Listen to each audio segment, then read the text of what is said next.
In the summer of 2014, 28-year-old Lars Mittank, a German engineer from Berlin, travelled with friends to the Bulgarian coastal resort of Golden Sands for a holiday. During the trip, he got into an altercation with some football fans, reportedly over German football teams, and sustained a ruptured eardrum. Because of this injury, a doctor advised him not to fly home with his friends.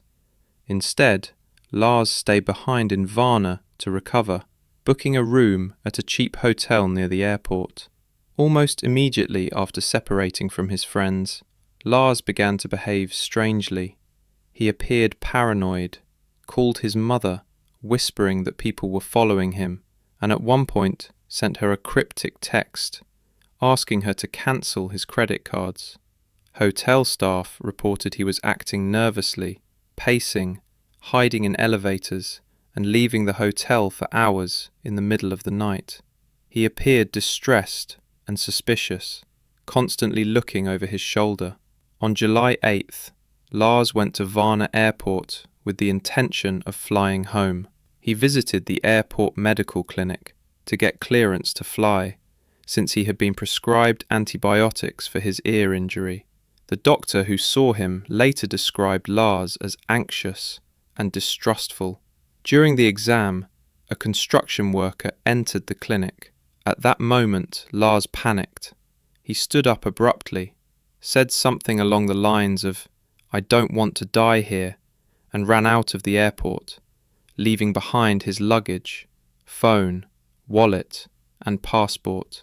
CCTV footage captured his final known moments, running out of the airport terminal, sprinting across the parking lot, and leaping over a high fence into a grassy field, and then disappearing into the surrounding woods. Despite search efforts by Bulgarian authorities, drones, dogs, and volunteers, no trace of him was ever found. Over the years, a number of theories have emerged. One of the most commonly accepted is that Lars may have suffered a psychotic episode, either triggered by a head injury from the earlier fight, severe stress, or a combination of both. Some have speculated that the antibiotics prescribed to him could have caused a rare adverse reaction, leading to paranoia or hallucinations. Others believe he may have had an undiagnosed mental illness that surfaced during the trip. Another theory is that he voluntarily disappeared. Supporters of this idea point to how he seemed to have purposefully left behind his belongings, as if he no longer wanted to be identified. Several unconfirmed sightings were reported over the years, one from a truck driver who claimed he picked Lars up hitchhiking, and another from someone in Germany who believed they gave him a ride years later, but none have been verified. There are also darker theories.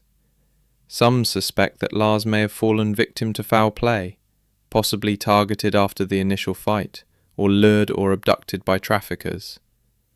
Others think he may have gotten lost in the woods and died from exposure or an accident. His body never recovered. The area around the airport includes dense terrain where someone could easily vanish, especially if injured or disoriented. To this day, the disappearance of Lars Mittank remains one of the most baffling missing persons cases in modern times. There is no conclusive evidence pointing to what happened to him. Only chilling footage, a trail of paranoia, and endless speculation. His family continues to hope that someday they will receive answers, that he may still be alive, somewhere, possibly suffering from memory loss or living off the grid. Until then, the final image of him sprinting barefoot into the unknown continues to haunt those who have followed his case.